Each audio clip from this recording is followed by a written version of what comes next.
Olá pessoal, aqui é o professor Bernardo, dando sequência nas aulas de Fisiologia Animal Comparada. Hoje vamos falar sobre termorregulação, algumas definições gerais e também falaremos especificamente sobre endotermos. Então, a termorregulação ela é necessária para manter a temperatura corporal dentro de limites fisiológicos.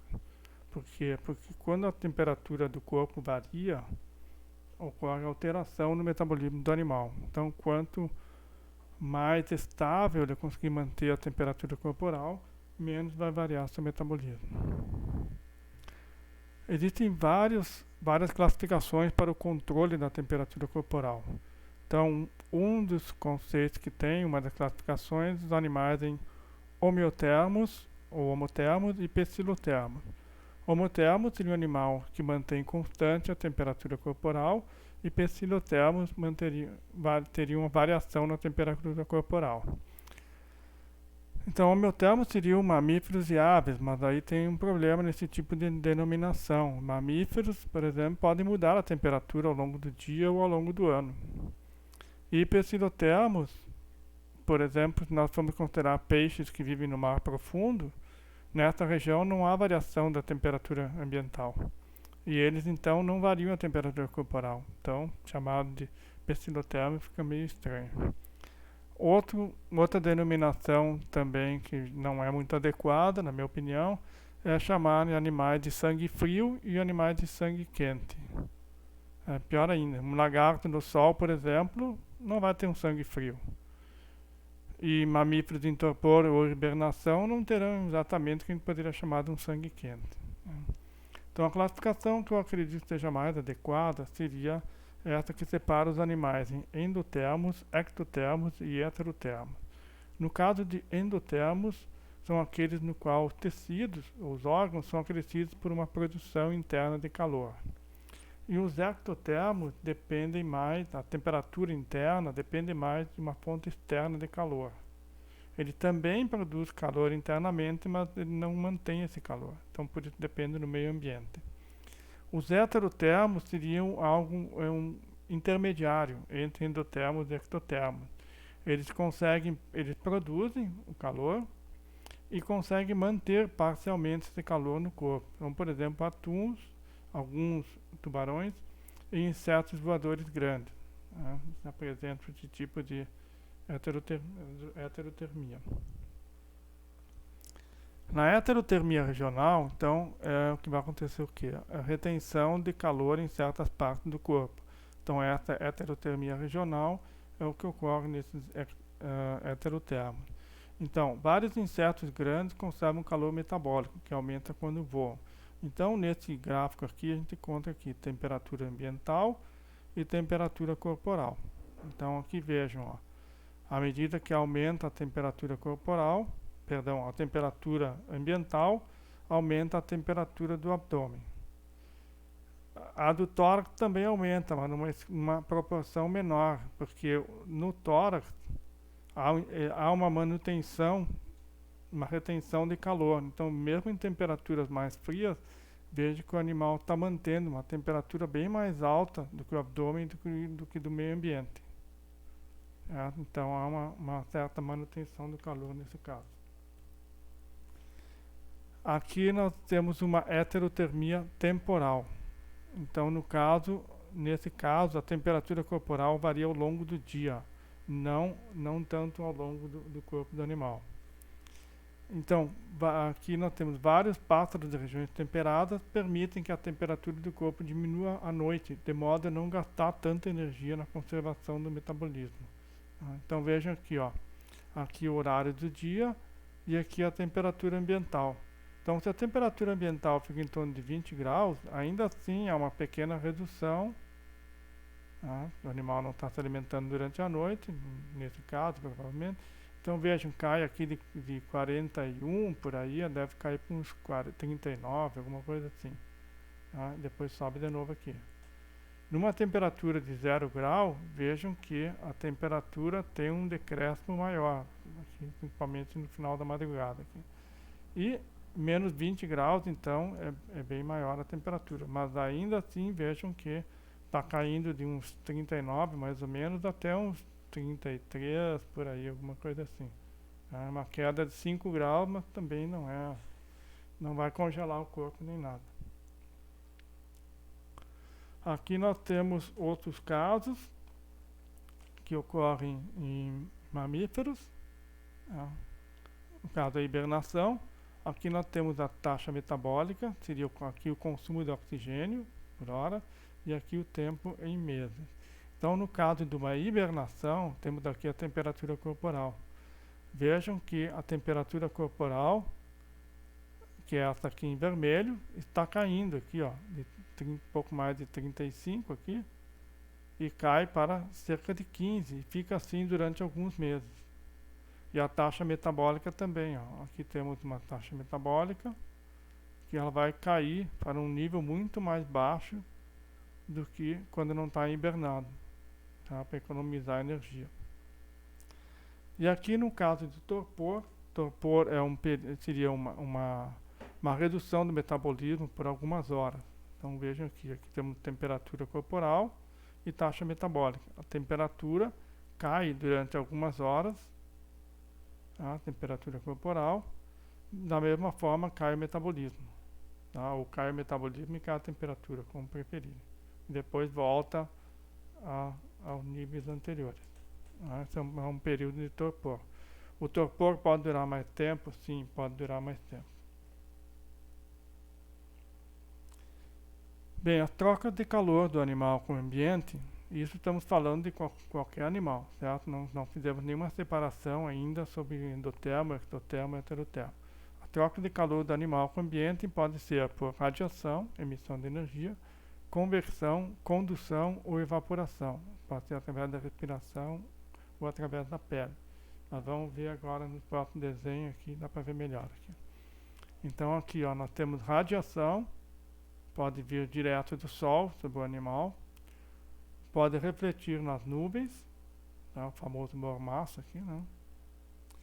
O animal pode radiar calor para o ambiente se a temperatura ambiental for menor que a dele, né? Ele está produzindo calor, no caso aqui é um mamífero. Por convecção, aquece o ar aquecido sobe. Tá? Por condução em contato com o substrato ou com algum outro animal. Evaporação cutânea. Isso aqui não se refere simplesmente a glândulas sudoríparas, tá? Mesmo sem glândulas sudoríparas vai haver evaporação cutânea. E evaporação pela respiração. Tá? Aqui está mostrando também radiação do céu, refletindo na vegetação, no solo, tudo isso pode atingir o animal. Então são as maneiras de trocar calor com o meio ambiente.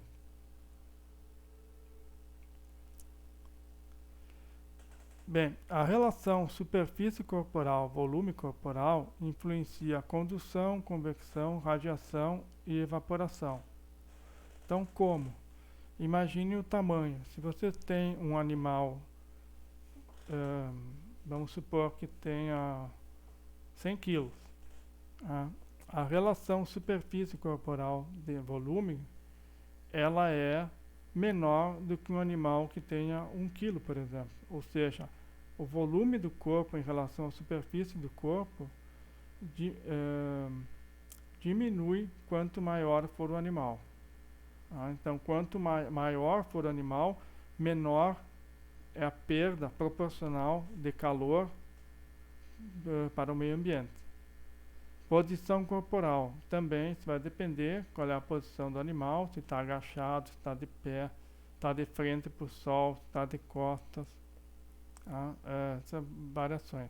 Agrupamento. Se os animais estão agrupados, eles podem, um ambiente frio pode ajudar a manter calor. Ou está no ambiente quente, um agrupamento vai dificultar a perda de calor, eles ficam mais quentes. Né? Para animais cuja temperatura corporal não varia muito, né, ou varia menos, no caso dos mamíferos e aves, as patas são mais curtas em regiões mais frias, para reduzir a perda de calor no meio ambiente. E pelos e penas alteram a perda de calor por condução e convecção, forma como que uma barreira que impede tanto a entrada do calor como a perda de calor. Aqui nós temos um exemplo do rato toupeiro, né? Quando a temperatura fica abaixo de 22 graus, eles se juntam todos, porque uma coisa é perder calor, digamos, daqui do corpo, que estaria, digamos, 35 graus, para o solo, que estaria 20 graus, vamos supor. E outra é em contato com outro animal. Então, nessa região onde está em contato, a perda de calor é muito menor, que eles têm temperatura semelhante. Essa outra figura está mostrando aqui a insulação do pelo e aqui a espessura do pelo. Então, a gente primeiro olhando aqui, a gente vê que mamíferos africanos, região muito quente. Mussaranho, esquilo, marta, coelho, cachorro, rena, raposa ártica, lobo, o tipo de urso, grito aqui, urso polar. Então veja, os animais que vivem em regiões mais frias têm o pelo mais espesso, para manter mais, no caso aqui de mamíferos, né, para manter mais a temperatura corporal, diminuir a perda de calor para o meio ambiente. Termotolerância para endotermos. Tá? No caso de endotermos, eles apresentam uma zona termoneutra. Seria uma faixa de temperatura onde a taxa metabólica, ou seja, o gasto de energia, seria menor. Tá? Quais são os limites dessa zona termoneutra? Seria uma temperatura crítica máxima, então a partir daqui o animal desencadeia respostas fisiológicas para evitar o superaquecimento do corpo. E a temperatura crítica mínima, a partir daqui respostas fisiológicas para aumentar a produção de calor. Vamos ver aqui no próximo gráfico. Nós temos aqui a temperatura ambiental e aqui metabolismo, que diria essa curva, e aqui a temperatura corporal. Certo? Então vamos aqui. Aqui nós temos a zona termoneutra por um determinado animal. Aqui pelo trabalho foi feito para mamíferos, se não me engano, mas pode servir para aves também. Seria para endotermo, certo? Então aqui a zona termoneutra é uma zona onde, nessa faixa de temperatura aqui, temperatura ambiente, em que o metabolismo é mínimo, onde o animal gasta o mínimo de energia. A partir de uma determinada temperatura superior ou inferior, o que acontece? O animal começa a adotar estratégias. Aqui começa, a tendência seria aumentar a temperatura corporal.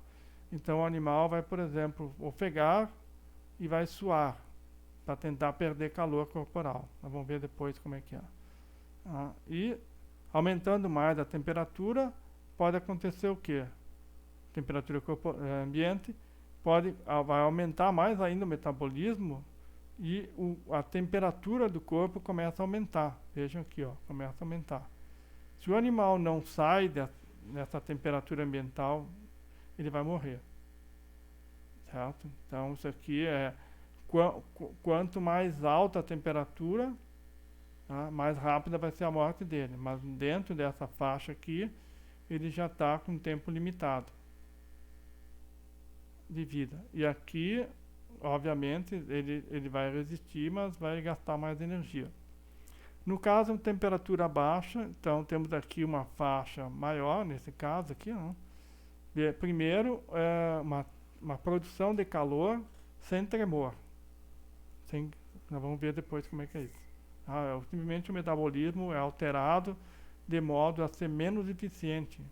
Então vai produzir mais calor e menos energia no corpo. Mas vai gastar, veja que a temperatura corporal se mantém, certo? Só que vai acontecer o quê? Vai aumentar muito o metabolismo.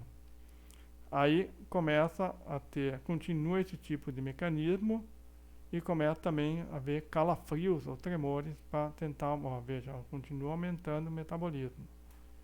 E aí acontece o quê? A partir de um pico de metabolismo, se a temperatura cair ainda mais, o animal começa a entrar em hipotermia, a temperatura corporal começa a baixar. Então o metabolismo diminui em função disso, porque diminui a temperatura corporal. E nesse caso também o animal vai morrer depois de um certo tempo.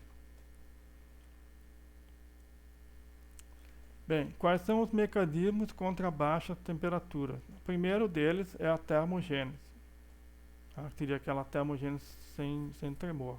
Então o calor, sempre é um subproduto dos processos metabólicos. Para aumentar a produção de calor, vai reduzir a eficiência na produção de energia. Tá? Então nesse caso não há tremor nem nada, é só uma alteração nos sistemas do corpo.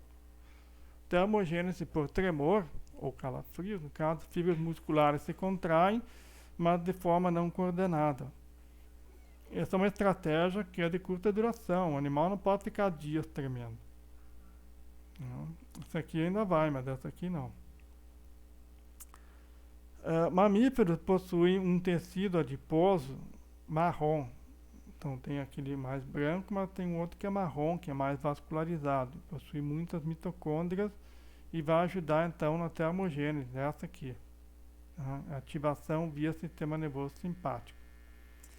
E também o animal faz uso da heterotermia regional, ou seja, permite que a apêndice ou superfície corporal resfriem, nesse caso. Aqui temos de um coelho recém-nascido, mostrando regiões aqui, junto aqui do pescoço, e no dorso, onde tem esse tecido adiposo marrom.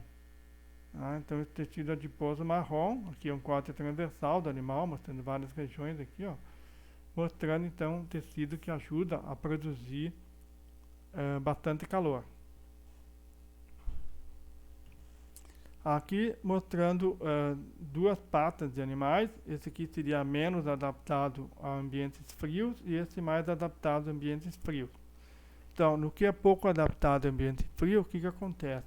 O fluxo sanguíneo não tem um sistema de contracorrente de troca de calor. Então vejam aqui, a temperatura do corpo 37 graus, o sangue está indo em direção à pata, a temperatura vai caindo 24. Tá? Depois, quando volta cada vez mais frio, volta com 16, então isso faz com que o animal perca mais calor aqui. Agora, no sistema contracorrente de troca de calor, o que acontece? As arteríolas ou artérias estão muito juntas das vênulas ou veias. Então, aqui o sangue está indo mais quente para o membro e já passa calor para o sangue que está voltando no membro. Então veja, a diferença é pequena. Aqui esfriou, mas aqui está um pouco mais frio, passa daqui para cá, assim por diante. Então vejam, aqui a temperatura fica mais baixa, fica 15 graus. Mas o animal perde menos calor. Isso numa temperatura ambiente de 5 graus, por exemplo. E aqui uma outra estratégia seria uma vasoconstrição no frio. Aqui temos no frio, então, a arteríola contraída, aqui junto da superfície do corpo, certo? Então, o sangue não chega até essa região aqui, chega muito pouco e volta. Então, isso aqui, qual é o problema? No caso de um animal como esse, que vai acontecer mais esse tipo de estratégia, começa o quê? A não ter circulação de sangue aqui. Aí o que acontece? Se a circulação ficar restrita aqui, os metabólitos não vão se sair, não chega oxigênio e começa a lesar o tecido. Então o pessoal que vai em ambiente muito frio, já deve ter falado desses alpinistas que vão lá no alto da montanha, daí perdem os dedos, perdem as orelhas, perdem o nariz. Por quê? Porque são extremidades, estão em região muito fria e ocorre vasoconstrição nessa região aqui. Aí começa, se não aquece logo, vai perder aquela parte do corpo. Por outro lado, se em temperaturas muito altas, o animal quer perder o máximo de calor possível para o meio ambiente. Então aqui temos uma dilatação da arteríola e passa mais sangue na superfície do corpo, justamente para tentar perder mais calor para o meio ambiente. Aqui temos algumas coisas mostrando temperatura central normal aproximada. Então aqui veja monotremos, são tem temperatura mais baixa do que marsupiais, aqui insetívoros. O que o homem, por exemplo, veja que o homem tem uma temperatura mais alta que isso daqui. Aqui mamíferos eutérios, dentro da faixa do homem aqui. As aves, de uma maneira geral, têm temperaturas um pouco mais altas que mamíferos. E aqui seria qual é a temperatura central letal aproximada. Temperatura corporal, não temperatura do ambiente. Então vejam, 37 graus já é uma temperatura letal para o monotremos. Para marsupiais e insetívoros, 41 mais ou menos, o homem 43, mamíferos eutérios, mas na mesma faixa. Nas aves, vejo que a temperatura é mais alta, porque a temperatura normal delas é próxima já da temperatura letal para o homem. Aqui mais um exemplo, aqui, por exemplo, em suínos, né, os mais pesados são mais suscetíveis ao calor. Por quê? Porque eles têm uma menor relação superfície corporal, volume corporal. Então eles perdem menos calor para o meio ambiente. Aí então são mais sensíveis ao calor. Então para os adultos é ideal manter entre 13 e 21 graus a temperatura. Agora, leitões recém-nascidos são pequenos, né? Eles têm pouco tecido adiposo marrom, pouca capacidade de produção mais alta de aumentar a produção interna de calor, então eles têm que ficar numa temperatura alta para passarem bem. Com 6, 7 semanas já conseguem ficar bem em 21 graus. Né? Já são maiores, já tem mais tecido adiposo marrom, já conseguem produzir mais energia, mais calor. Bem, mecanismo contra altas temperaturas, no caso dos endotermos. Eles têm um comportamento, evitar a exposição ao sol nas horas mais quentes. Pelos e penas são barreiras também para o influxo ou entrada de calor. Em dias quentes, por exemplo, a pelagem dorsal das ovelhas, na lã, pode chegar a 50, 80 graus no sol, mas devido a superfície corporal já não é tão alta assim, senão estaria cozinhando. Alguns animais permitem que a temperatura corporal aumente um pouco, né, para uma tentativa de não gastar tanta energia. Então, nas aves, quando não há estresse de calor, podem muito plantar com temperatura de 39. E em ambientes muito quentes, pode subir até 40, 45. Tá? No caso, não devem ser as mesmas que estão nessa faixa aqui, ó. Ou fica bem perto, né, da faixa aqui de temperatura letal. Outra possibilidade é o resfriamento do cérebro. Então, o cérebro tolera menor aumento de temperatura que o resto do corpo. Esse resfriamento aqui não ocorre em equinos, mas ocorre em muitos outros animais. Ocorre quando há limitação de acesso à água, por exemplo. Então, aqui nós temos, ó, em ovinos, aqui nós temos junto do nariz, né, existe aqui passagens nasais, tem uma vascularização venosa aqui, o animal respira e resfria esse sangue venoso aqui. Tá? Então o que acontece? O sangue venoso retorna, está passando aqui, tem uma região mais alargada, né, o seio cavernoso, por onde está chegando o quê? A artéria carótida, está levando sangue da região mais interna do corpo, que se o corpo está mais quente, vai haver um resfriamento do sangue antes dele chegar aqui no cérebro. É uma maneira de deixar um sangue um pouco mais frio para o cérebro.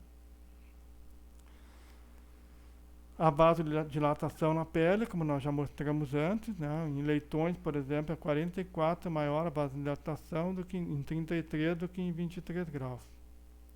Outra possibilidade é o resfriamento evaporativo. Então, através de sudorese, né? Bovinos, equinos, ovinos. Os bovinos de regiões tropicais, eles têm mais glândulas sudoríparas. Então, tem algum tipo de gado que vocês não vão encontrar na região nordeste, por exemplo. Por quê? Porque eles não conseguem se adaptar a temperaturas mais altas. Os que se conseguem têm essas glândulas sudoríparas. Coelhos e suínos, por outro lado, não têm quase nenhum papel na regulação. As aves também não suam. Para os animais que suam, o problema vai ser o quê? Perda de sais e água, eles precisam repor, se estão suando muito. Outra possibilidade de resfriamento evaporativo é o ofego, que ocorre em aves e mamíferos. Isso aumenta a evaporação nas vias aéreas superiores. Nas aves, é a principal forma de calor, nos suínos é menos de 50%. Não há perda de sais, mas maior gasto energético muscular. Haveria uma alcalose?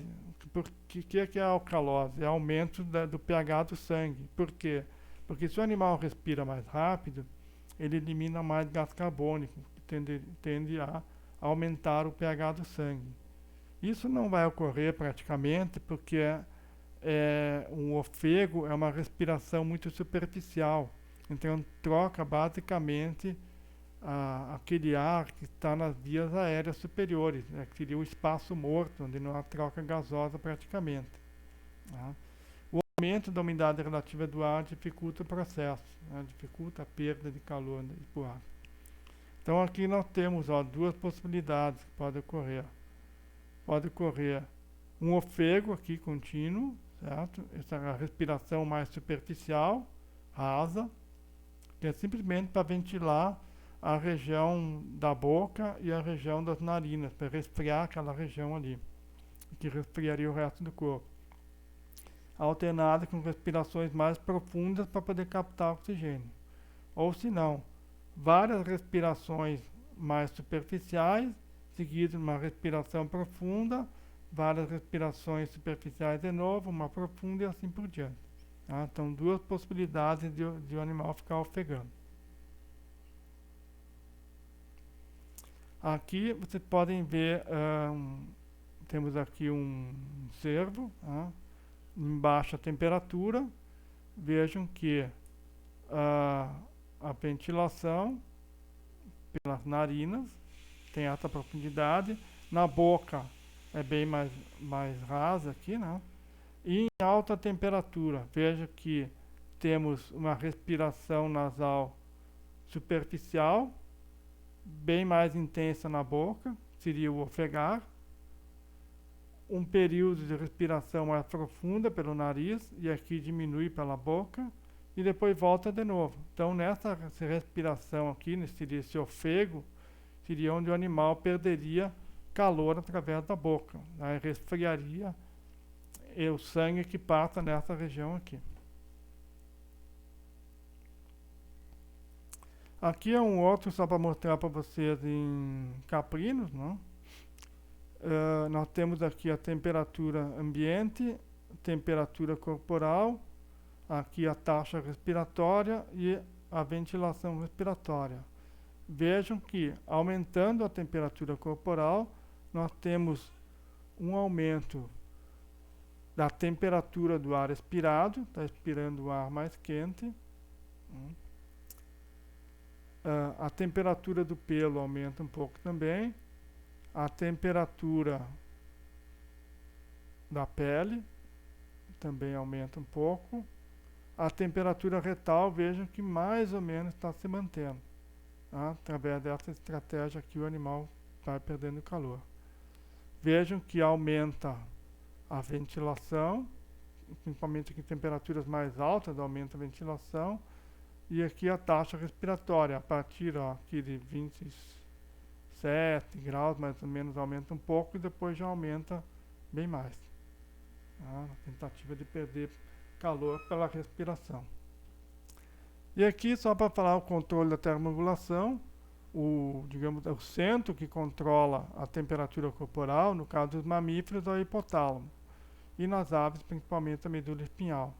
Então, conforme a temperatura hipotalâmica, o animal vai adotar estratégias para evitar a perda de calor, vasoconstrição na pele, aumento de termogênese, tremor, se for preciso, e se a temperatura do hipotálamo aumenta, vasodilatação na pele, suor, se o animal tiver essa estratégia, e ofegar, se também tiver essa estratégia. Então, esses são